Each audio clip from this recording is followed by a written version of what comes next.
Commençons. Nous allons donc parler valeur. On retrouve souvent cette notion de création de valeur un peu à toutes les sauces. Et j'aimerais justement remettre l'église au milieu du village à travers des définitions normatives, donc qui sont à l'origine de ces analyses de la valeur et sur lesquelles nous nous baserons pour la mesurer. Cette définition normative, nous l'avons prise sur la norme européenne, la 12973, qui a été révisée en 2020. Donc, c'est une norme européenne de l'ISO qui définit la valeur comme un équilibre, et ça c'est intéressant, cette notion d'équilibre, entre les avantages qu'on va acquérir et les inconvénients qui sont générés. Je sais pas, dans le Covid, vous avez souvent entendu parler, malheureusement quelquefois, mais quand on parlait de vaccins, quand on parlait de tout ce qui était nécessaire à sauver ces vies, autres, on parlait de bénéfices-risques. Les bénéfices, les risques, c'est cet équilibre qu'on a à faire régulièrement, que ce soit en termes, donc, on pourrait résumer en termes d'utilité, comment trouver tous les éléments qui servent à répondre aux besoins de toutes les parties prenantes, tout en minimisant, enfin en équilibrant les dépenses, tout ce qui va être dépensé, tous les impacts qu'il va y avoir pour satisfaire ces besoins. Et c'est cet équilibre entre les deux qu'on va chercher à optimiser pour créer de la valeur. Alors, on simplifie cette définition par cette équation, ce qui nous permettra de mieux comprendre comment la créer, cette valeur. Mais pour résumer, cette valeur pour toutes les parties prenantes, c'est satisfaire leurs besoins, l'utilité, par rapport à la consommation de ressources.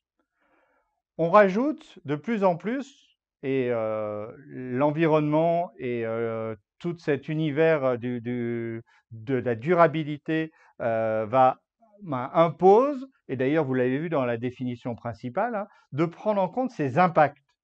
Donc on va rajouter à cette équation simple d'utilité sur coût les impacts. Alors souvent on entend parler des impacts négatifs, on les met comme étant une ressource ou comme étant quelque chose qui va être un désavantage, mais on doit parler aussi des impacts positifs qui sont des avantages, des bénéfices qu'on pourrait retirer dans le cadre de la mise en œuvre d'un produit et donc de sa création de valeur. Au final, si on reprend cette définition, on a ici toutes les manières de créer de la valeur. Vous avez en fait 4 manières de créer, bon, 4, il y en a plusieurs, mais disons 4 grandes manières de créer de la valeur, soit en augmentant le numérateur, c'est-à-dire l'utilité et les impacts positifs, mais en faisant très attention de ne pas augmenter les coûts, donc en stabilisant les coûts. C'est ce qu'on fait quand on améliore, quand on écoute les clients et qu'on trouve à satisfaire toujours plus le client pour qu'il s'intéresse à nos produits. On crée de la valeur en augmentant l'utilité.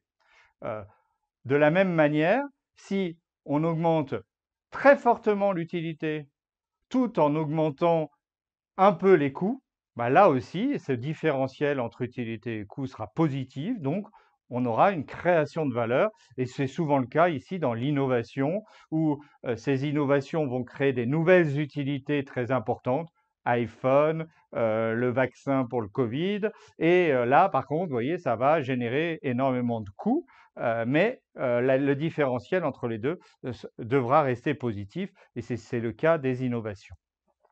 Pareil, et celui-là, il a été souvent mis en œuvre dans une mauvaise compréhension quelquefois des actions d'analyse de la valeur, mais en effet, si on diminue drastiquement les coûts, la consommation de ressources, et on conserve l'utilité, là encore, on crée de la valeur, c'est ce qui se passe souvent quand on appelle ça le cost killing, mais on cherche à l'optimisation, à l'efficience, à la performance. On va chercher dans le lean à chasser le gaspille pour limiter les coûts dans notre chaîne de valeur. Ben, on est ici au niveau de cette création de valeur par les coûts, par la baisse des coûts ou des consommations de ressources.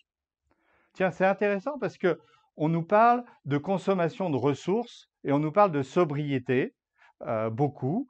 Euh, Finalement, on peut dire que si on a une action de sobriété, c'est-à-dire de consommer moins de ressources, et si notre utilité n'est pas impactée, la satisfaction de nos besoins ne sont pas impactés, eh ben, il y a création de valeur.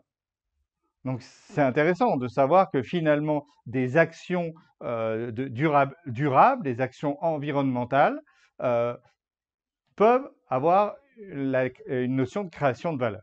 Et puis pour finir, c'est la meilleure création de valeur possible, c'est d'augmenter le numérateur et de baisser le dénominateur, c'est-à-dire de créer le plus d'utilité possible tout en diminuant le maximum de coûts. Et ça, c'est faire plus avec moins. C'est ce qu'on envisage et ce qu'on a comme cible quand on fait des démarches d'amélioration de la valeur.